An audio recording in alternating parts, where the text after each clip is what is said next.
History That Doesn't Suck is a bi-weekly podcast delivering a legit, seriously researched, hard-hitting survey of American history through entertaining stories. If you'd like to support HTDS or enjoy some perks, like ad-free early releases or patron-exclusive mini-episodes, please consider giving at patreon.com/History That Doesn't Suck. To keep up with HTDS news, follow us on Facebook, Twitter, or Instagram.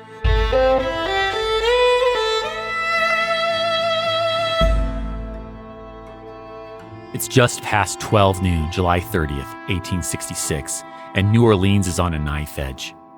25 of the original delegates from Louisiana's 1864 Constitutional Convention are meeting at the Mechanics' Institute. They want to change the state constitution. Supporting them are 200 to 300 black Louisianans, mostly Civil War veterans, who marched here with fife and drum bearing an American flag. Both inside and outside, they're armed, mostly with canes and clubs. About 10% of them have guns. Just down the block, at the corner of Dryades Street, Roosevelt Way in the 21st century, and Canal Street, 1,000 or more angry white New Orleanians scream, swear, and angrily shake their own weapons, including revolvers, in the air. Wow. All right, time out. This needs a little unpacking. The incredible tension here is over who votes and therefore governs Louisiana. See, the state's 1864 Constitution did not make black men equal citizens. Sure, it prohibited slavery. It didn't give the vote to black men, though. That didn't bother Governor J. Madison Wells or some of the men in this room at the time. But that was also before President Andrew Johnson's amnesty proclamation gave the vote back to almost all ex-Confederate soldiers and leaders. So now, the Louisiana born and raised Unionist governor and moderates alike are realizing that if they don't want to lose their offices to former rebels, they need to align with the radical Republicans and give black men the vote. So to that end, these former state constitutional delegates, some radical, others realists, have gathered to reopen the convention. They're doing so under a legally dubious technicality that no court would likely ever uphold. But this Hail Mary play is likely their last chance to enfranchise black men and disenfranchise the ex-Confederates. And given those stakes, no wonder everyone is up in arms. Literally. Okay, back to the story. It's just shy of 1 o'clock on this blistering hot summer day. A boy, maybe 13 years old, breaks from the white crowd on Canal Street and approaches the black convention supporters in front of the Mechanics' Institute. "Damn sons of bitches!" he yells.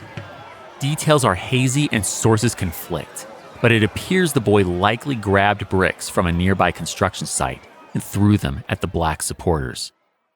Now, the black Civil War vets have been taunted by this crowd for the past hour. Their weapons are few and intended for defense. But as nerves fray and tempers rise, some club-wielding veterans move toward the youth. Seeing this, a police officer grabs the kid. "Hang the white son of a bitch!" some in the black crowd holler. "No, no, let him go!" Others in Canal Street's white crowd scream back. Bricks and stones begin to fly between both groups. No, I can't tell you who threw what first. Neither sources nor historians agree on that. Just as they can't agree on who fires first. One black man drops dead, another mortally wounded. The white crowd falls back, carrying their wounded, then regroups and moves in on the outnumbered black crowd. Alarms sound throughout the city. Police and firemen answer the call. Now, some do their duty. Writing for the New York Times, E.P. Brooks will later report that many inside the Mechanics' Institute, black and white, only survive because of a, quote, "few gallant and chivalric policemen," close quote. Sadly, they are in the minority. More policemen, some wearing their old Confederate Army belt buckles and concealing their badge numbers, now lead the attack. By this point, the black convention supporters have taken refuge inside the Mechanics' Institute with the white delegates and supporters.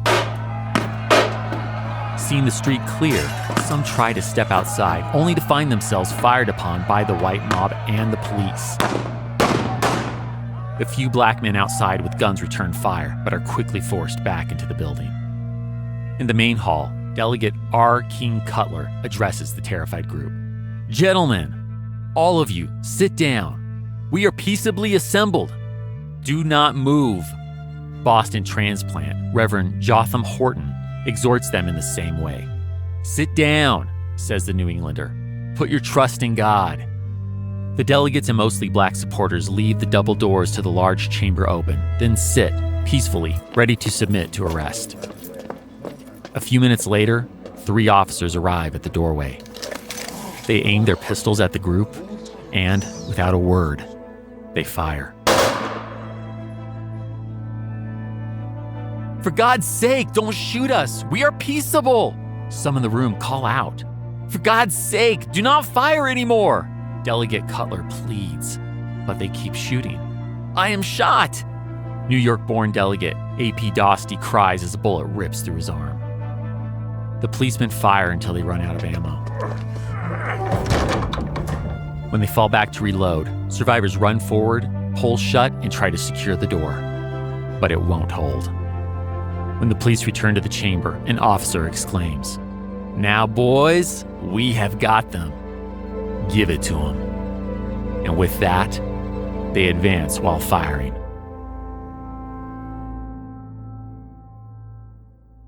The police continue to attack and retreat to reload in successive waves.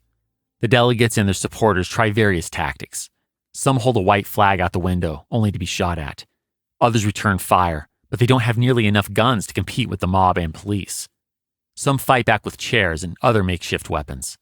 A few dash out the front door, only for the mob to shoot and beat them to death. Others slip out the back or jump from windows with various degrees of success. Many of them are shot dead in the streets. Some local black residents who have nothing to do with the convention become targets too. One elderly black man with no knowledge of the nearby convention is surprised and scared to find half a dozen civilians chasing him down the street. When they catch him, the elder asks, "What is it, massa?" Their only answer is to shoot a hole in his head at point-blank range. As the hours pass, the delegates are arrested, but the police don't always protect them. When they emerge from the building with the delegate shot in the arm earlier, A.P. Dostie, the crowd chants, "Kill him! Kill him!" The police respond by releasing him to the mercy of the crowd. "You assassins!" the New York transplant cries as he dodges a flying brick. While begging the police for protection, a bullet tears through his spinal column. He drops to the ground. The mob seizes his legs and drags him to the corner of Canal Street, where they let out a spontaneous cheer for the former Confederate President, Jefferson Davis. More than 2 hours after it began, the orgy of violence only ends with the arrival of federal troops. A.P. Dostie dies about a week later. By most accepted death tolls, he's one of 3 Republicans killed today. Black New Orleanians make up the other 34 deaths, as well as most of the well over 100 injured. Outnumbered and only armed for minimal defense, the convention supporters and delegates weren't prepared for this melee. As General Philip Sheridan put it in his telegraph to General Ulysses S. Grant, "The more information I obtain of the affair of the 30th in this city, the more revolting it becomes. It was no riot. It was an absolute massacre."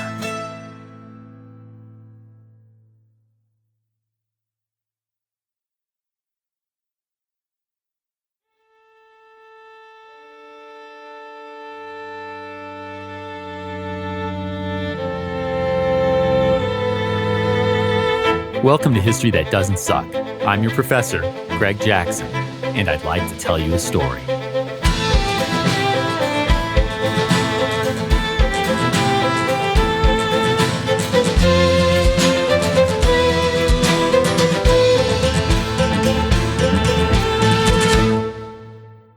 Today, we venture into the first of a few episodes that will take us through one of the least well-known eras of American history, Reconstruction. This is the decade and change after the Civil War, during which the United States grapples with hard questions about readmitting the seceded states and what the end of the institution of slavery really means. And as you can tell from that opening, these won't be easy questions to answer, and violence didn't end with the war. But I won't get ahead of myself. In this episode, I'll stick to the story of Reconstruction under President Andrew Johnson. That means heading back a little over a year to the heartbreaking night when Andy found himself the sudden and unexpected successor of our dearly beloved and departed 16th president, Abraham Lincoln. Once we hear his side of that horrid night, I'll give you an oh-so-brief recap of Reconstruction under the Illinois rail splitter, then proceed with how Andy seizes the reins of Reconstruction, alienates Congress, and manages to get himself impeached. It's a fascinating tale. Ready for it? Let's do it. Rewind. It's late on the night of April 14th, 1865. Vice President Andrew Johnson, more familiarly as Andy, is sleeping soundly in his suite at the Kirkwood House, utterly unaware that he breathes only because an assassin lost his nerve and walked away from the hotel's bar around 10 p.m. But a knock at the door wakes him. It's Leonard J. Farwell. Talking fast, the former Wisconsin governor informs the VP from Tennessee that Lincoln's been shot. Grief overcomes the pair. Andy and Leonard embrace and cry. Like so many others, Andy goes to Lincoln. But he doesn't stay long by the unconscious president's deathbed at the Peterson boarding house. Knowing all too well how much First Lady Mary Lincoln hates Andy, Senator Charles Sumner encourages him to pay his respects while she's still in the other room and quickly leave. The VP understands. He does just that. Andy returns to his room at the Kirkwood House.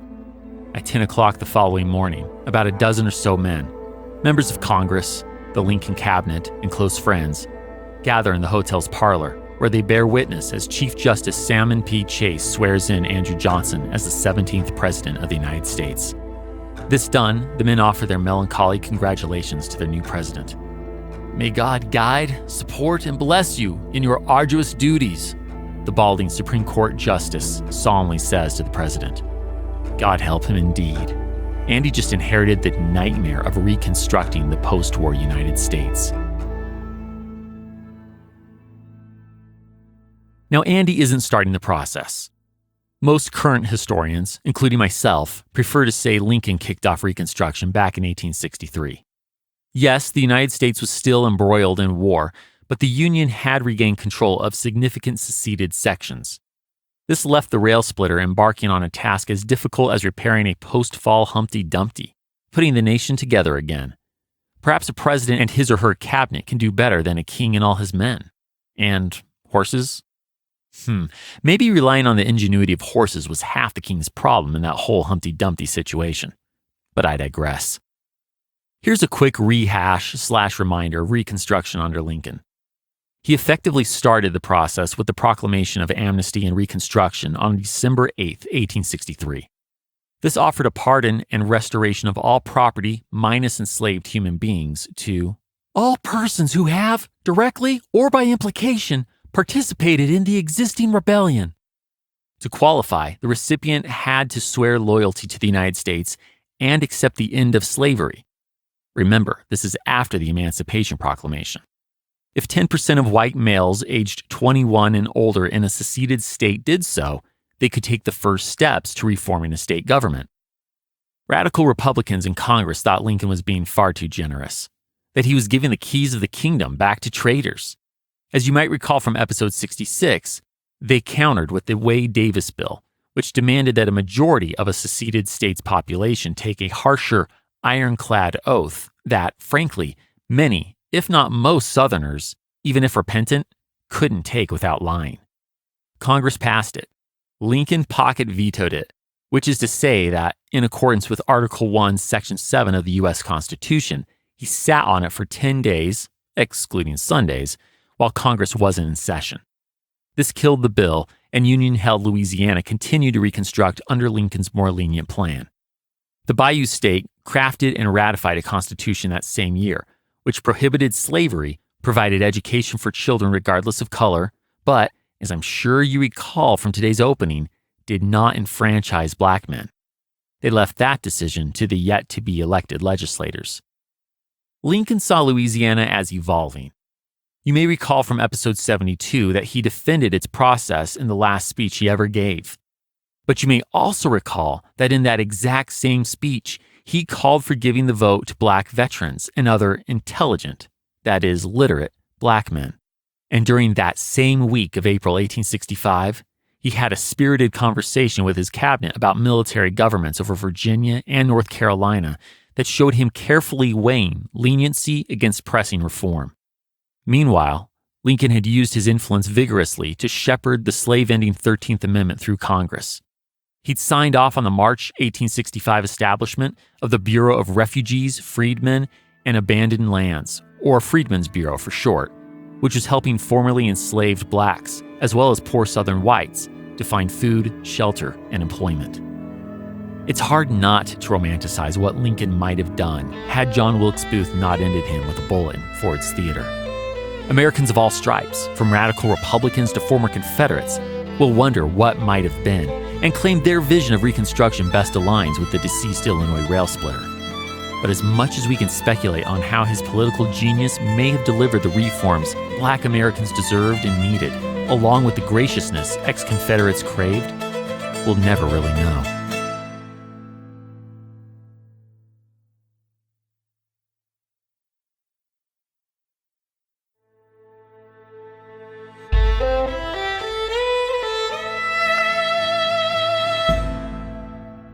Moderate and radical Republicans have reason to be hopeful as Andrew Johnson inherits the executive branch in April 1865. Born in poverty and poorly educated, Andy's a working man who's clawed his way up in the world through the tailoring business, then became a successful Democratic politician in Tennessee.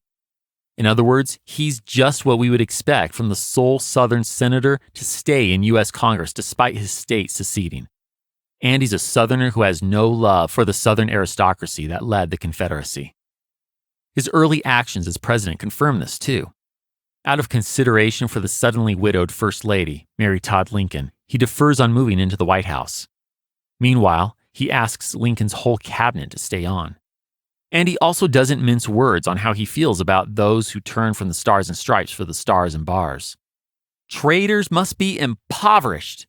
They must not only be punished, but their social power must be destroyed, Andy proclaims. He puts a $100,000 bounty out for the capture of Jefferson Davis. Damn. Add to that, he proves himself something of a diplomat as he handles a spat between War Secretary Edwin Stanton and General William Tecumseh Sherman. Okay, Andy's really taking the ball and running with it. Even radical Senator Charles Sumner is feeling good about the new president. His feelings won't last long, though. On May 29th, Andy issues two important proclamations. First, we have the Amnesty Proclamation. In it, the Tennessee tailor gives blanket amnesty, that is, a restoration of civil, political, voting rights, to nearly all ex-Confederates that take a loyalty oath. There are 14 exclusions to this. These include Confederates who quit Congress to join the rebellion, hold degrees from elite military schools, held high ranks in the CS Army or Navy, or have/had a net worth of $20,000 or more. Even then, they could still get a pardon if they'll petition Andy personally. And they do. Among the first to beg Andy's forgiveness is none other than George E. Pickett of the Battle of Gettysburg's Pickett's Charge fame. Within the next 18 months, Andy will pardon and restore voting rights to some 15,000 former rebels who fall within his 14 exceptions. Meanwhile, Andy's second proclamation also has far-reaching implications for Reconstruction. Citing the U.S. Constitution's Article 4, Section 4 guarantee that every state in this union shall have, quote, a republican form of government, close quote, the president establishes a provisional governor for North Carolina and requires him to convene delegates to prepare a state constitution. Only those who took the loyalty oath and were previously eligible to vote will elect delegates. In other words, black male Southerners will not get to vote for delegates. And he quickly issues similar proclamations regarding the other seceded states. Guess what? None of these state conventions enfranchise black men. And when we combine this factor with the first proclamation, well, you can see how these rapidly forming state governments are filling seats with ex-rebels. Again, just think of this episode's opening scene in New Orleans. Okay, that leaves a bit to unpack. First, what happened to Andy's hardball talk about punishing rebels? Andy does hate the aristocracy who led the rebellion, but not the poor common man. So sure, arrest Jeff Davis, but the average Confederate soldier? Not so much. His heart is with his place of origin, poor white Southerners. Second, don't confuse Andy's loyalty to the U.S. with the belief that all people should have civil rights regardless of color. Nor should we forget that being free and having full legal rights aren't the same thing. So even though the president's one big requirement for former Confederate states regarding their standing in the Union is to ratify the 13th Amendment, okay, that and maybe repudiating war debts, he also sees no problem leaving black men without the vote. White men alone must govern the South, Andy tells one Democratic senator. Furthermore, while Andy's racism exceeds that of many of his contemporaries, he isn't as out of step with the times as we might wish. Let's not make the mistake of thinking most black men in the North enjoy the vote. As 1865 wears on, Andy takes further steps to ensure his presidential reconstruction prevents any revolutionary changes. That summer, Andy counsels out Generals Oliver Howard and William Tecumseh Sherman's redistribution of Confederate farmland to former slaves. 40 acres and a mule was the promise made to these black farmers. Instead, the president restores these lands to its ex-rebel owners. And as the new Southern state governments fill with former Confederates, their legislatures begin producing laws that impose restrictions only on black residents. For instance, some states proceed to define unemployed black Americans as quote-unquote vagrants. These state governments also gave themselves the right to then auction off the labor contract of said unemployed black people to a planter. I trust we can all see how this is pretty much slavery with a different name, right? By the way, ex-rebs aren't just winning municipal and state offices. Thanks to the general amnesty and individual pardons, they hold over 60 seats in Congress. When it convenes in December 1865, the 39th U.S. Congress contains former Confederate congressmen, state officials, colonels, generals, members of Jefferson Davis's cabinet, and even former CSA Vice President Alexander H. Stephens. I don't have a quote for you, but I assume that a few radical Republican senators, maybe Thaddeus Stevens or Charles Sumner, got to D.C., took a look around, and said something like, "I thought we won the war. What the actual f***?" Looks like Andy's plan isn't reconstructing. As historian Annette Gordon-Reed will later put it, this is restoring. So as we enter 1866, Congress is definitely a bit miffed. While the legislature's been in recess, he's been stomping on congressional reconstruction plans and refusing to give them a say by calling a special session. Now they come back to find some 60-odd new colleagues who were literally considered to be in a state of rebellion against the United States as recently as earlier this same year. Congress flat out refuses these Southern gentlemen their congressional seats. It sets up a joint committee on Reconstruction to investigate and figure out what's going on in the South and whether or not these newly elected members of Congress should in fact be seated. Beyond the question of what is morally right, many in Congress listen to this and believe they have a legal right to act. In their eyes, secession put the states back at territory status, and thus under the purview of Congress. Andy, however, refutes this. He believes that secession is illegal, and therefore the states cannot and never did in fact secede. Hence, the need to restore them rapidly, and for Reconstruction to fall under his executive authority. Meanwhile, President Andrew Johnson's relationship with Congress continues to unravel as he vetoes two of Senator Lyman Trumbull's early 1866 bills. One will extend the life of the soon-to-expire Freedmen's Bureau and expand its ability to protect Black Americans. The other is the Civil Rights Bill. With the noted exception of indigenous peoples, a story for another day, I promise, it pushes back against the Black Codes to expand the definition of national citizens to include all of any race born in the United States. In doing so, it gives federal courts the ability to enforce the civil rights of Black Americans. Andy vetoes both bills. Moderate Republicans are stunned. If nothing else, the Freedmen's Bureau bill was rather mild, yet Andy seems incapable of compromise. We could call him stubborn. He'd call himself principled. Either way, his vetoes fail, and he curses Republican leaders and calls them traitors as they harness the power of a 2/3 majority to overpower him. Still, legislators and engaged Americans remain hopeful at this point that they can have a dialogue with Andy, that he can come to at least some sort of middle ground. This includes our old friend Frederick Douglass, who takes on the task. Now, his one interaction with Andy to date was a year ago at Lincoln's second inauguration. Happy to see Frederick, the Illinois rail splitter, got Andy's attention and pointed out his abolitionist friend in the crowd. Andy appeared to scowl. Nonetheless, Frederick is prepared to meet and talk with the Tennessee tailor. He leads a delegation of 13 men, 12 black, 1 white, on February 7th. The delegation arrives at the White House. New Englander George T. Downing, who serves as the manager of the House of Representatives dining room, opens with a warm, confident, yet friendly tone. "We cherish the hope that we may be fully enfranchised throughout the land," he tells the president. Well, so far so good. Andy likes George's kindness. Now Frederick chimes in. "In the order of divine providence, you are placed in a position where you have the power to save or destroy us, to bless or blast us. I mean our whole race.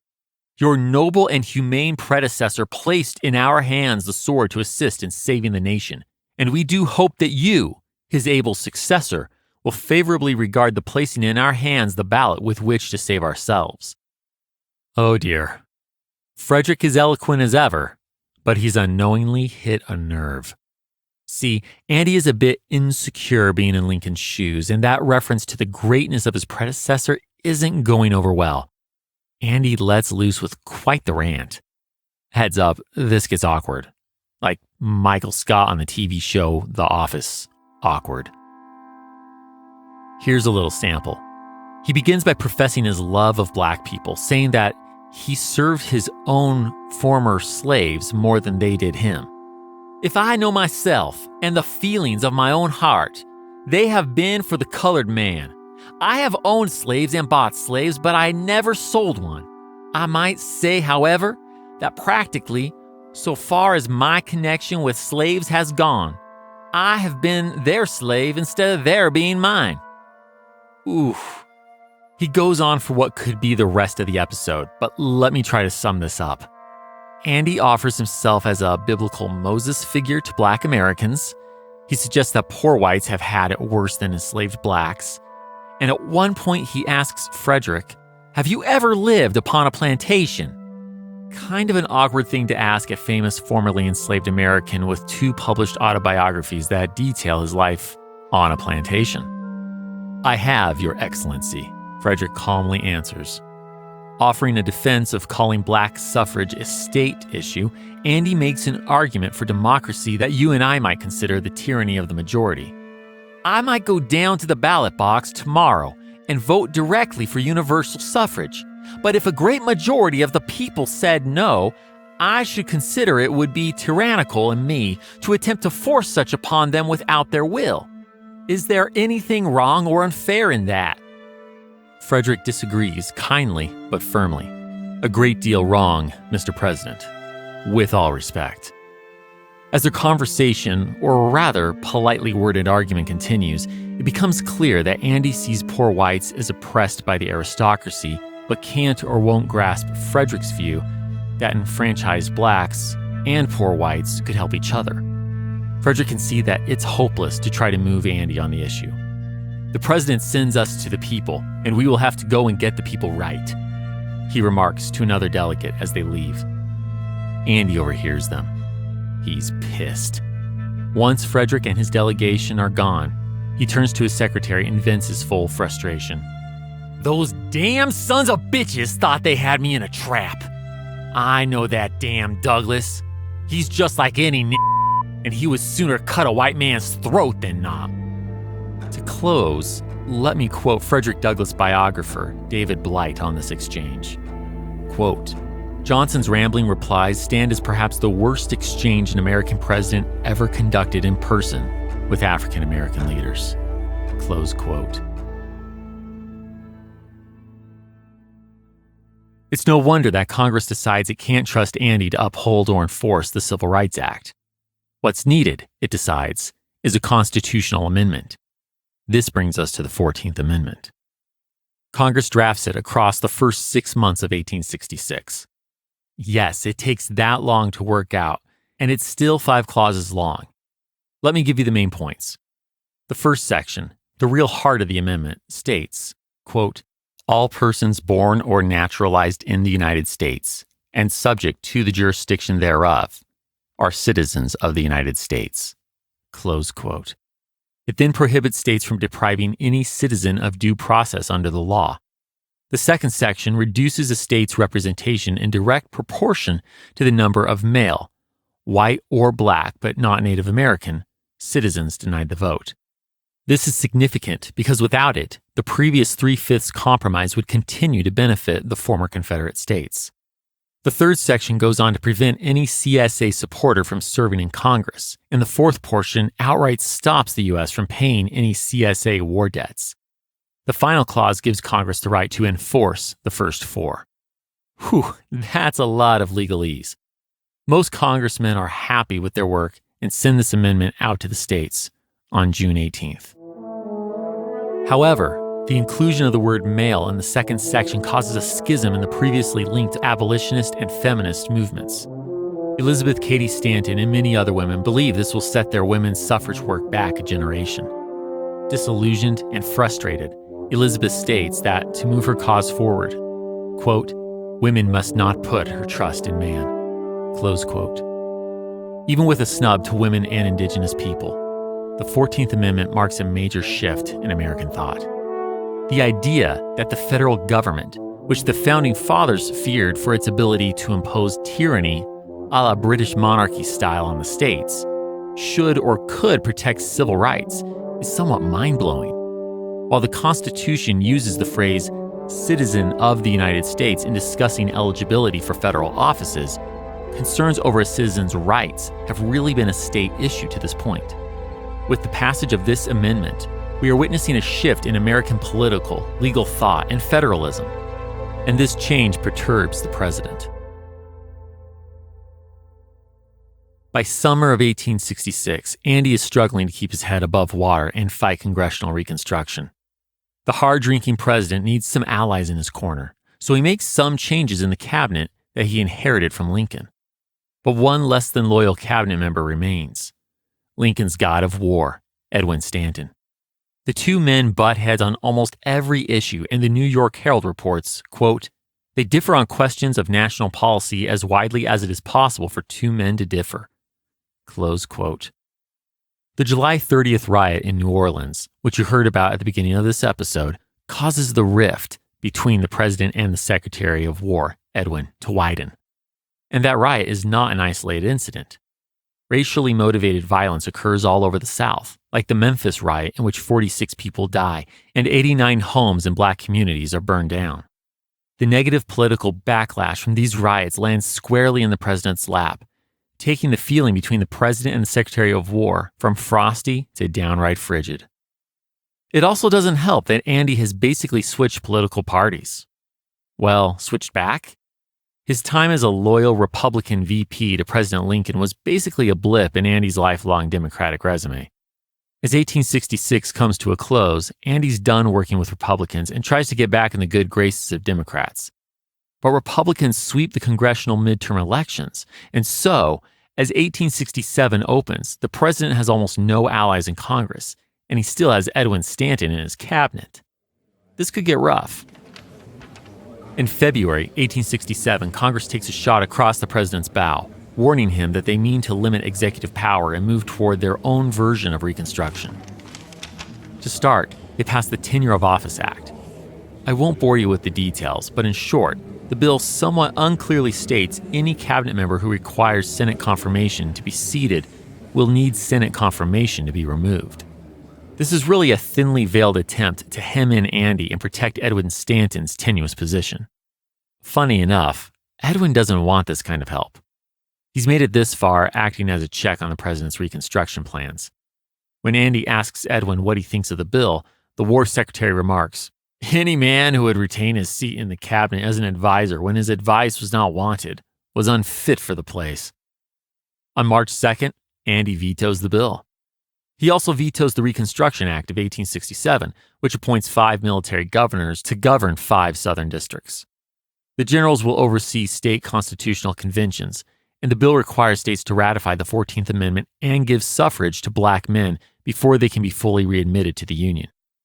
Andy thinks the bill goes too far and explains, "The Negroes have not asked for the privilege of voting, and the vast majority of them have no idea what it means."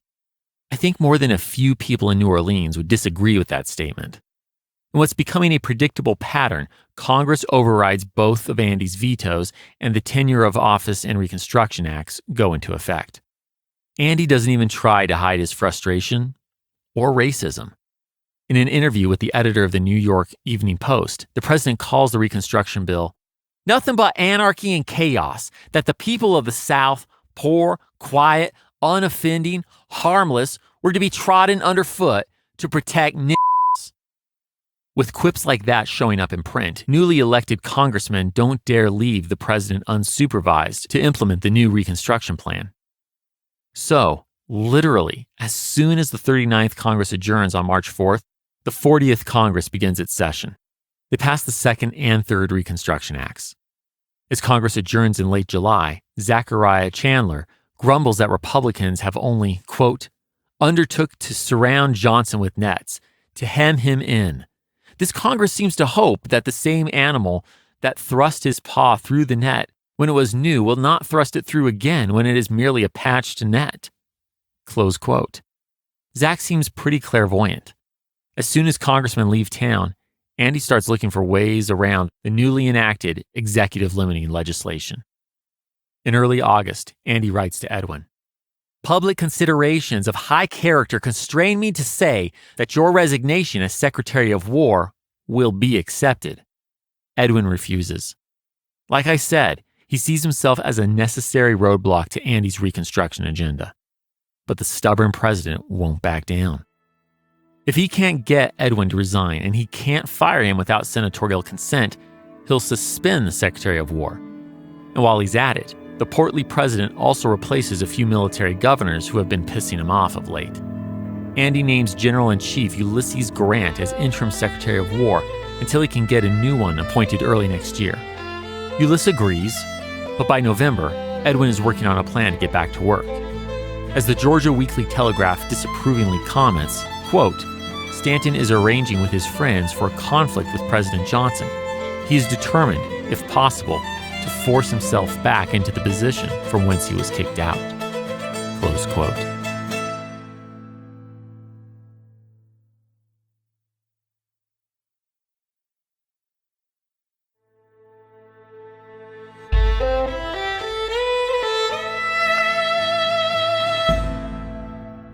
It's December 1867.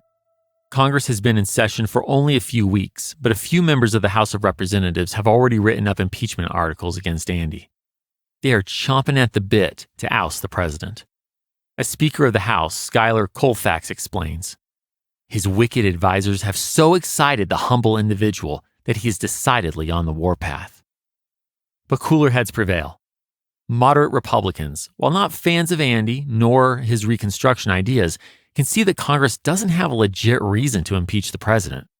I mean, one of the impeachment articles actually argues that the president has, quote, corruptly used his veto power, close quote. As Joe Bluth of Arrested Development would say, come on! That's pretty flimsy evidence of high crimes and misdemeanors. These impeachment articles die on the House floor before Christmas break. But the Secretary of War's suspension issue remains alive. The somewhat unclear Tenure of Office Act even covers Edwin Stanton. And if the law does apply to Edwin, should he be reinstated? On Friday, January 10th, 1868, the Senate Committee on Military Affairs opens that can of worms by calling for Edwin Stanton's reinstatement. While senators debate the merits of this protocol behind closed doors, the president tries to line up support in his corner. Mostly, Andy just wants Ulysses to agree to remain in the Secretary of War post. But Ulysses is no fool. He's read the Tenure of Office Act, and here's what he knows. Any person who occupies a government post without Senate approval is subject to a $10,000 fine and up to 5 years in jail. Yikes. The general is not willing to risk his career and financial security for a seat in the president's cabinet. Ulysses and Andy meet on Saturday. I wish I could tell you exactly what they say. But alas, nobody took careful notes.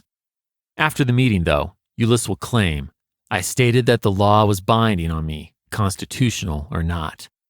He leaves the White House under the impression that he will quit his job as Secretary of War if the Senate tells him to. But Andy has the clear idea that Ulysses will stay in the post and help fight off the, as he sees it, stupid unconstitutional Tenure of Office Act. Ugh, good. Another misunderstanding between the president and one of his cabinet members. On Monday, January 13th, the Senate reaches a decision. That evening, they vote 36-6 to reinstate the god of war, Edwin Stanton, as War Secretary. On Tuesday morning, Ulysses calmly writes a letter to Andy explaining that he's giving up the post, then locks the doors to the Secretary of War's office and heads back to his real job as General-in-Chief of the U.S. Army. Oh, Ulysses, if only it were that easy. Andy summons Ulysses to the previously scheduled cabinet meeting on Tuesday afternoon, while Edwin Stanton immediately retakes possession of his office and resumes work. During the cabinet meeting, Andy seethes in anger that Ulysses would just give up the Secretary of War post so easily. According to some witnesses, Ulysses is so wrong-footed, he stammers and apologizes instead of standing up for himself.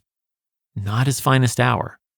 Any hope Ulysses has that Andy will calmly nominate a replacement for Edwin and that he will be able to quietly exit this power struggle quickly dies. This misunderstanding breaks the last remaining ties between the president and the general-in-chief.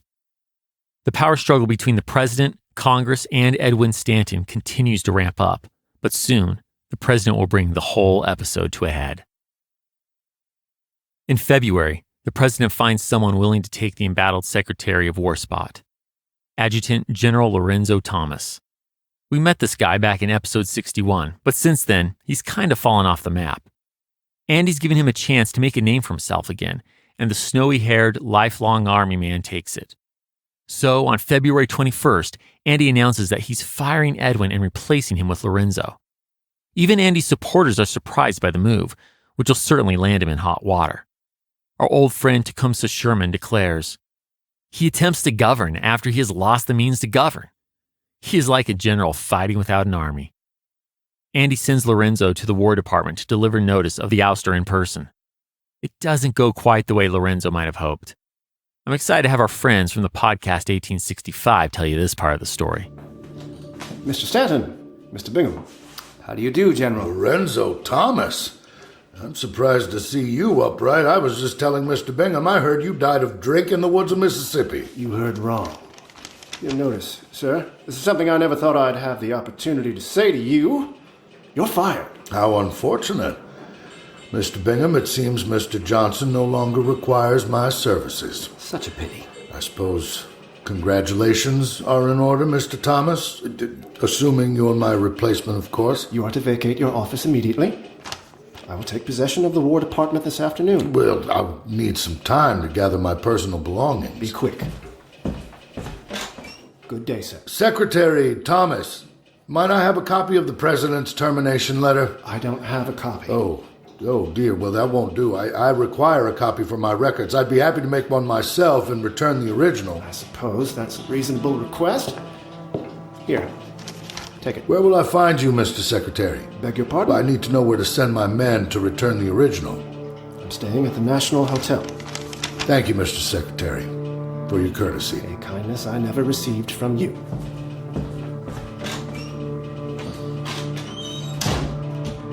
Call a meeting with the Republican leadership. We'll get to work on the articles of impeachment straight away. See that you do. Don't worry, Stanton.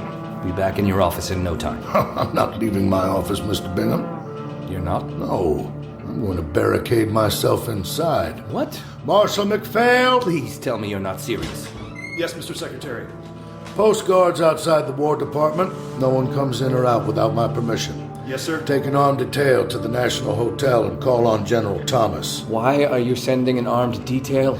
Because he's under arrest. Christ, Stanton, tell me that's not loaded. Drag that fool Lorenzo Thomas to the Capitol Prison and keep him there until I say otherwise. Right away, sir.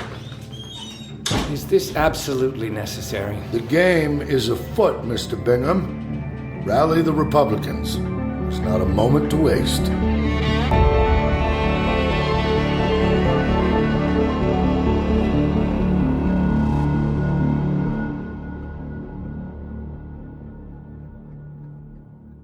As you heard in this dramatization, Edwin Stanton refuses to leave his office even though he's been fired. He even has Lorenzo arrested for violating the Tenure of Office Act, but the Secretary of War hopeful will spend only one night in jail. Edwin also sends a note to the House and Senate explaining that Andy has just fired him. Congressmen jump into action. They finally have the president breaking a law outright. Radical Republican representative from Pennsylvania, Thaddeus Stevens, goes around telling his colleagues, "Didn't I tell you so?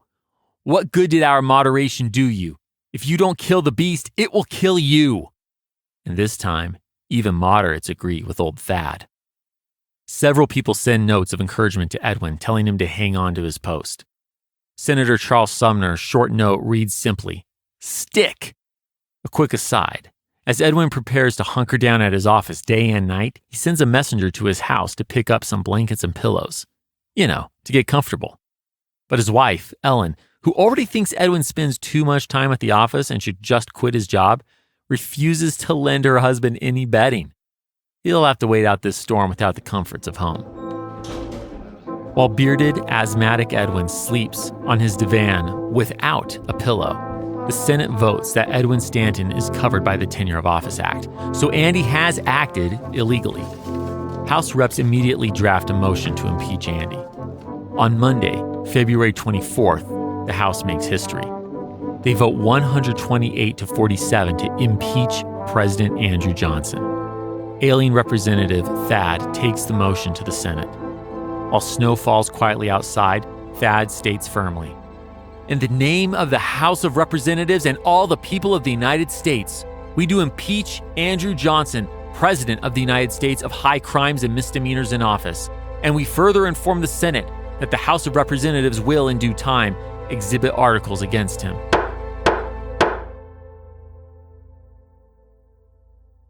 Now, it's worth making a quick pause here to explain the impeachment process. After all, only 3 U.S. presidents will be impeached by the year 2020. And Andy tops that short list. The first step to impeachment belongs to the House of Representatives. According to Article 1, Section 2 of the U.S. Constitution, the House, quote, "shall have the sole power of impeachment," close quote. That means the House passes a motion to impeach the president and articles of impeachment outlining his or her crimes.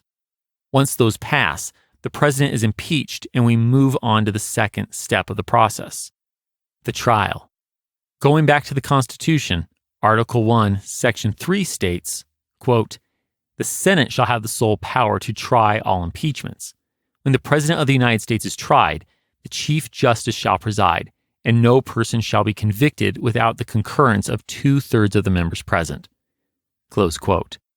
So, the Senate tries the president, and if they convict him or her of the crimes outlined in the articles of impeachment with a 2/3 majority, the president is dismissed from office. As I just told you, in February 1868, the House of Representatives impeach a president for the first time. They then draft 11 articles of impeachment and the Senate prepares for a trial. And he also hires a few defense lawyers to answer the charges lobbed against him. But what are those charges? It's obvious Republican congressmen don't like Andy, and even Supreme Court Justice David Davis calls the president, quote, "obstinate, self-willed, and combative," close quote. Nonetheless, the impeachment articles focus on Andy's violation of the Tenure of Office Act, with 8 specifically outlining what the president did wrong when he fired Edwin Stanton. By sticking to how Andy violated the law, Congress sets an important precedent that only illegal actions warrant impeachment.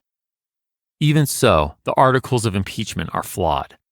As Andy's lawyers prep for the trial, it takes no time at all for them to find the loopholes, inconsistencies, and tenuous arguments in the articles. The president's lawyers also tell Andy that to go through this, he'll need to sit down and shut up.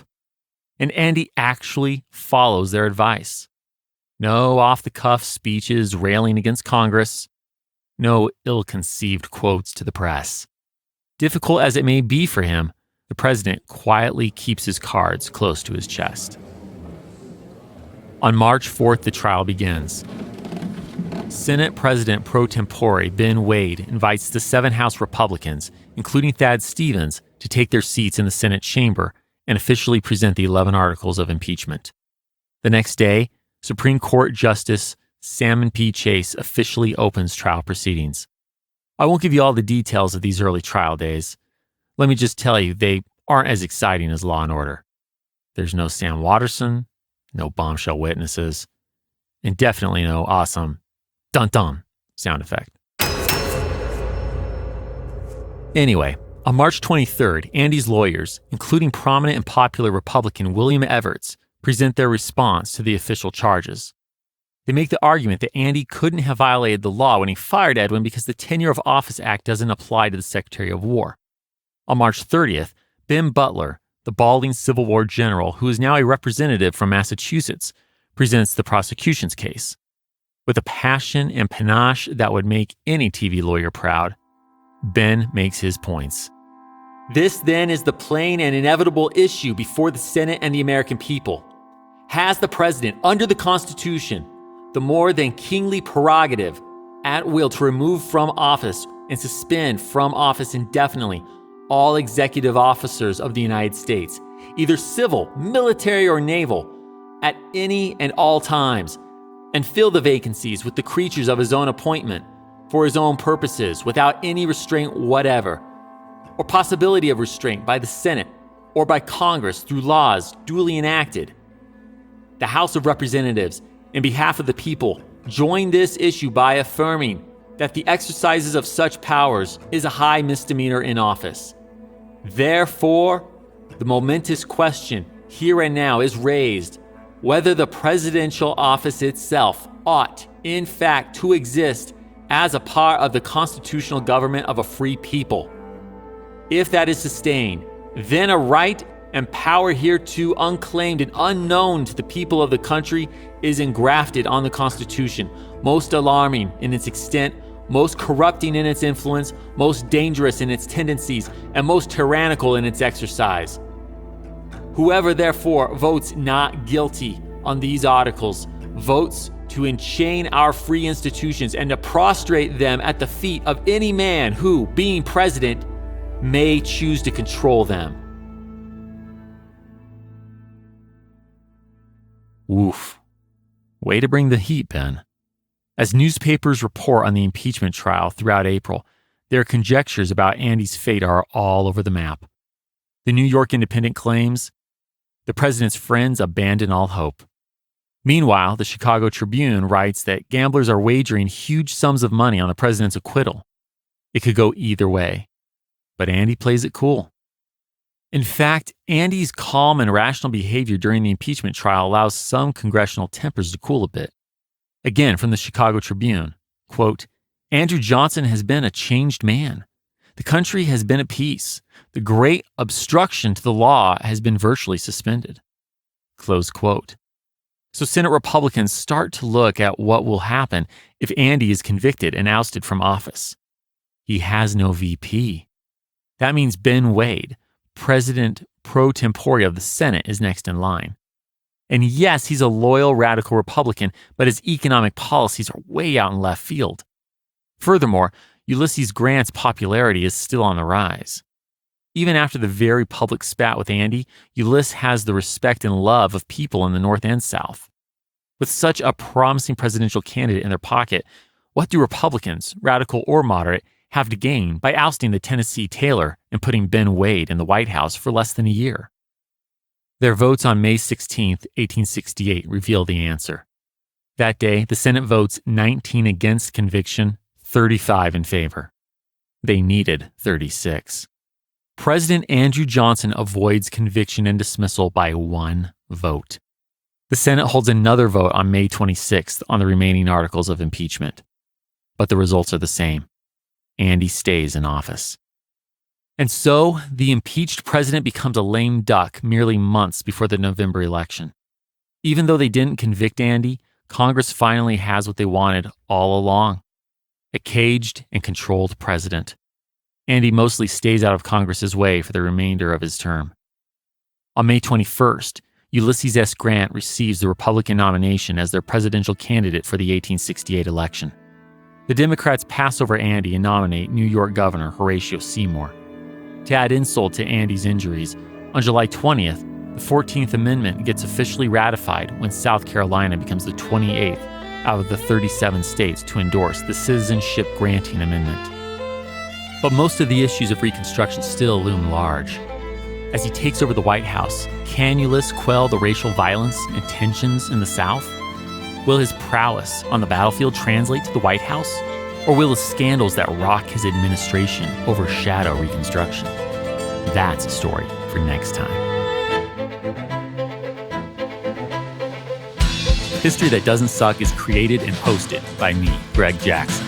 Researching and writing by Greg Jackson and CL Salazar. Production by Airship.